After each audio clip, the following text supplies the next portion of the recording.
اب دوسری طرف آتے ہیں کسی نے ہمارے ساتھ کیا ہے اور ہمیں معاف کرنا ہے کہ نہیں کرنا ہے یا کیا کرنا چاہیے، جو سوال تھا ان کا، رائٹ. اس میں دیکھیں میں آپ کو ایک واقعہ بتاتا ہوں، اس واقعے کے سے فائدہ اٹھا کے پھر ہم انشاءاللہ اس بات پہ آتے ہیں. ابو بکر صدیق رضی اللہ تعالیٰ عنہ وہ صحابہ میں سے سب سے امیر میں بھی صحابہ تھے، وہ ویلتھی بھی تھے اور جنرس بھی بہت تھے، یعنی کھلے دل کے تھے، وہ کھلے دل سے دیتے تھے. تو ان کے ایک کزن تھے، وہ مکے سے آئے تھے. مکے میں جو آئے تھے وہ سب گھر بار چھوڑ کے آئے تھے، ہوملیس ہو کے آئے تھے مدینے. تو وہ ان کو پوری طرح فائنینشلی سپورٹ کر رہے تھے. مستح ان کا نام تھا. تو مستح جو ہیں وہ بغیر ابو بکر صدیق کی فائنینشل سپورٹ کے وہ سروائیو نہیں کر سکتے تھے مدینے میں. تو وہ ان کو خاموشی سے دیا کرتے تھے، جس طرح کہہ لیں ہفتے کا دیتے ہیں، 2 ہفتے مہینے کا دیتے ہیں، کچھ خرچہ ان کا ہو جائے نکلا ہے، وہ سروائیو کرتے ہیں.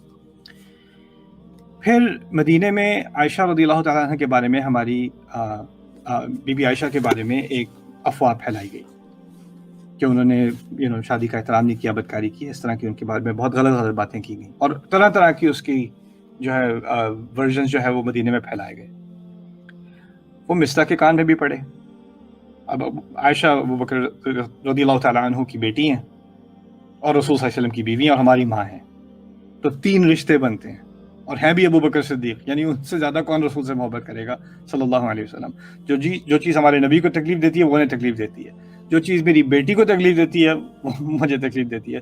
کتنے طرف سے تکلیف آ رہی ہے باپ کو اور رسول صلی اللہ علیہ وسلم کے سب سے قریب صحابی کو کہ یہ کیا بات کی جا رہی ہے میرے نبی کے بارے میں، اس کے گھرانے کے بارے میں اور میری بیٹی کے بارے میں. مستح کی طرف سے بھی اس طرح کی کچھ بات نکل آئی کہ اگر کچھ لوگ کہہ رہے ہیں تو کچھ نہ کچھ تو ہوا ہوگا ان کی طرف سے بھی. یعنی اس کی مخالفت نہیں کی انہوں نے، اس کو کہا دیکھو اب سارے ہی تو غلط نہیں ہو سکتے نا.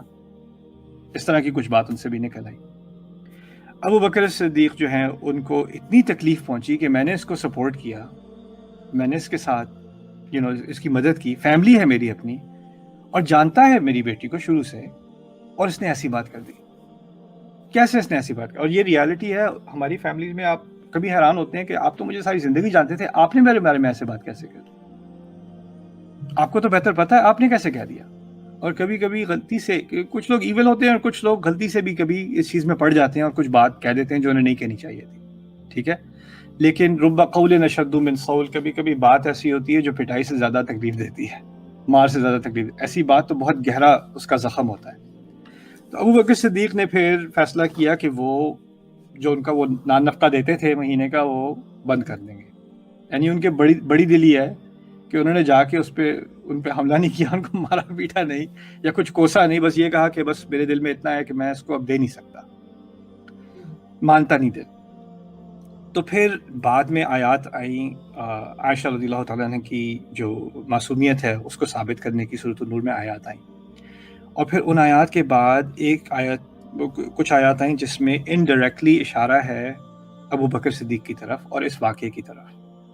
اور اس سے ایک ایکسٹینشن، کیونکہ پورے مدینے میں اس طرح کی باتیں ہو رہی تھی نا، تو اور بھی بہت سارے فیملیز میں کانفلکٹ ہوا ہوگا، کسی نے کوئی بات کی ہوگی، کسی کو بری لگی ہوگی، تو اس پہ پھر یہ آیات آئیں. اور یہ میں اس آیت کا میں آپ کے سامنے پڑھ کے سنانا چاہتا ہوں، اس میں کیا اللہ تعالیٰ نے بات کی ہے.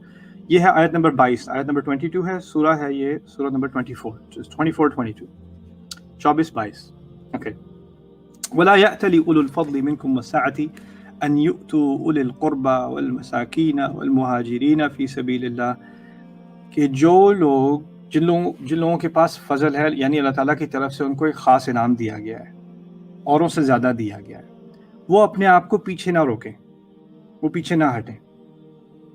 کس چیز سے؟ اور وسع، اور جن کو وسعت دی گئی ہے، یعنی مال میں دل کی وسعت دی گئی ہے، مال کی وسعت دی گئی ہے. ابو بکر کے جیسے لوگوں کی طرف اشارہ ہے، کھلے دل کے لوگ اور کھلے ہاتھ کے لوگ، یعنی وہ روکتے نہیں ہیں، رائٹ. اور ان کو اللہ تعالیٰ نے دولت دی ہے.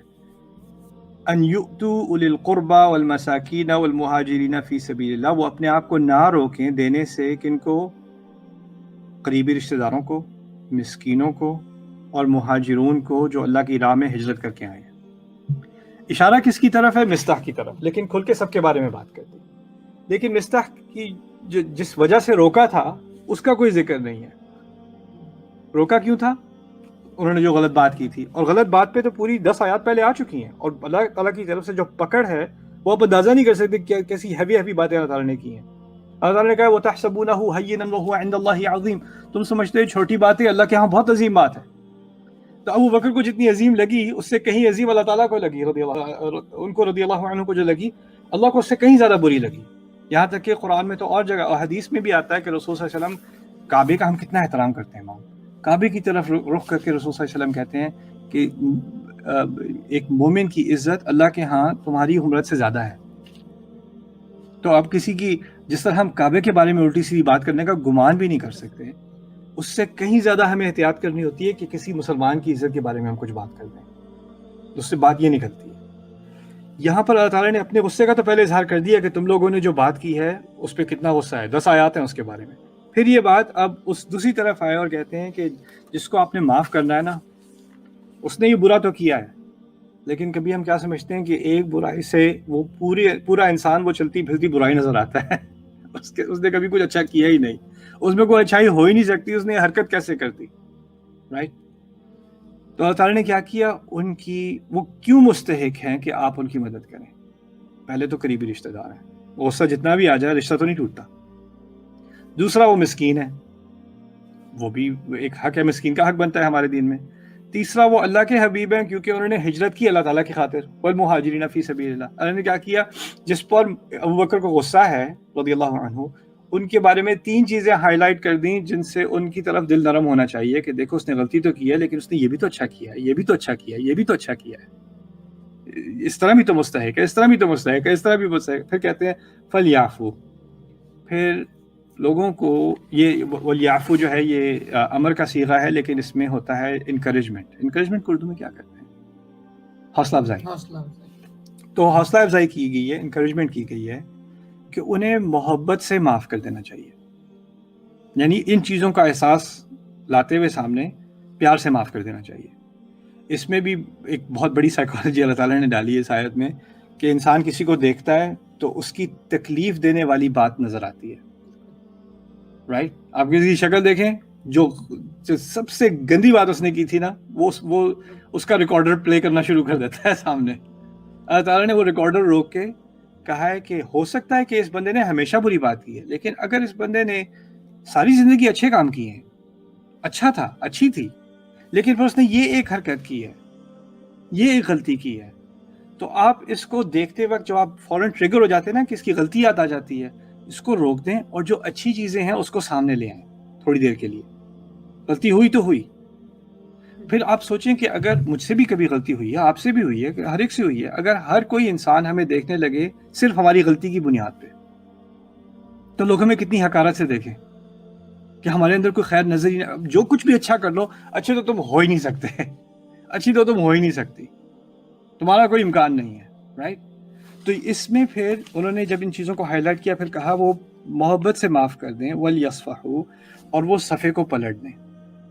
صفحے کو پلٹنے کا مطلب ہے، ہاں جیسے پنجابی میں کہتے ہیں نا مٹی پاؤ، مٹی، یعنی وہ بات یا نہ صرف کہ آپ یہ انہوں نے کہا تھا معاف کرنے میں اور بھولنے میں فرق ہے، یہاں اللہ تعالیٰ انکریج کر دیں کہ وہ بات آپ بھول جاؤ، وہ ایڈریس ہو گئی، وہ معافی مانگ رہے ہیں، وہ اپنی انہوں نے جو ان کے منہ سے بات نکلی اس پہ وہ بہت شرمندہ ہیں، انہوں نے آپ سے آ کے معافی مانگی ہے، پہلی دفعہ ان سے ایسی غلطی ہوئی ہے، آئندہ کبھی نہیں ہوگی، وہ وعدہ کر رہے ہیں.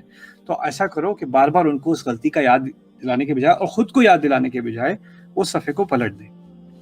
پھر کہتے ہیں الا تحبون ان یغفر اللہ. اچھا ہوتا ہے کہ نہیں ہوتا بھائی، مجھ سے نہیں پلٹا جاتا صفحہ، میں انسان ہوں آخر. میں نے کل آپ سے کہا تھا کہ اللہ تعالیٰ نے ہم پہ کوئی فرضیت نہیں ڈالی، کوئی پریشر نہیں ڈالا کہ ہم معاف کریں. اس آیت میں بھی انکریج کیا ہے، اگر کر سکتے ہو تو کر دو، صفحہ پلٹ سکتے ہو تو پلٹ دو، کرنا چاہیے، لیکن یہ نہیں کہا کرو. لیکن پھر آخر میں ایک آفر دیتی یہ اللہ تعالیٰ کی عظمت ہے. آفر کیا دی ہے؟ الا تحبون ان یغفر اللہ لکم، کیا تمہیں اس بات سے محبت نہیں کہ اللہ تمہیں معاف کر دے؟ آفر کیا دی ہے کہ دیکھو اگر غصہ رکھنا ہے، نہیں دینا تو ٹھیک ہے، نہ دینا، لیکن اگر معاف کر سکتے ہو اور صفحہ پلٹ سکتے ہو، میری آفر یہ ہے میں تمہیں معاف کر دوں گا، تمہارے سارے گناہ معاف. تو یہ معافی کرنے میں کل میں نے انصاف کی بات کی تھی اور اس کے حق کی بات کی تھی. اللہ تعالیٰ نے ہمیں معافی کی طرف ہمیں کمپیل نہیں کیا, ہمیں زبردستی نہیں کی, لیکن آفر دیا. دیکھو میں ایک آفر دے سکتا ہوں تمہیں, وہ یہ ہے کہ اگر اپنے دل سے اس غصے کو نکال کے اس شخص کو تم معاف کر دو, تو میری آفر تمہاری طرف کیا ہے, میں تمہیں معاف کر دوں گا, میں تمہیں معاف کر. یعنی یہ کس سے کہا جا رہا ہے؟ جس کے پاس پاور ہے. ابو بکر کے پاس معاشی پاور ہے اور وہ روک رہے ہیں. یہ مظلوم سے نہیں کہا جا رہا کہ معاف کر دو, جو میں نے کل بات بتائی تھی. یہ جس کے پاس حق ہے بدلہ لینے کا, یا کم از کم اچھائی روکنے کا, یا اپنے آپ سے کسی کو دور کر دینے کا, اس کے پاس پاور ہے. اور اس کو اللہ تعالیٰ آفر دے رہے ہیں کہ دیکھو تم یہ طاقت اپنے پاس ہونے کے باوجود, یہ اختیار ہونے کے باوجود, اگر تم اس مسکین پر ترس کھا رہے ہو اور اس صفحے کو پلٹ دیتے ہو, تو میں اس عمل کی اتنی قدر کرتا ہوں کہ میں ضمانت دیتا ہوں کہ تمہاری معافی ہوگی. ابو بکر صدیق نے آیت سنی, انہوں نے کہا مجھے بہت محبت ہے کہ اللہ مجھے معاف کر دے, میں اللہ کی قسم کھاتا ہوں میں کبھی ان پہ نفقہ نہیں روکوں گا. یعنی یہاں ابو بکر کا نام نہیں ہے, ان کا ذکر نہیں ہے, لیکن انہیں سمجھ آ گیا کہ بات, یعنی یہ ان پر نازل, اس طرح نہیں کہتے ہم ان پر نازل ہوئی ہے, لیکن جس کا دل ابو بکر کی طرح ہو نا, مومن کا, وہ آیت سنتا ہے کچھ لوگوں کے بارے میں, لیکن اس کو پتہ چلتا ہے اللہ مجھ سے کہہ رہا ہے, تو انہوں نے فوراً اس بات کو اپنے اوپر اپلائی کیا اور انہوں نے ان کا نفقہ کنٹینیو کر دیا.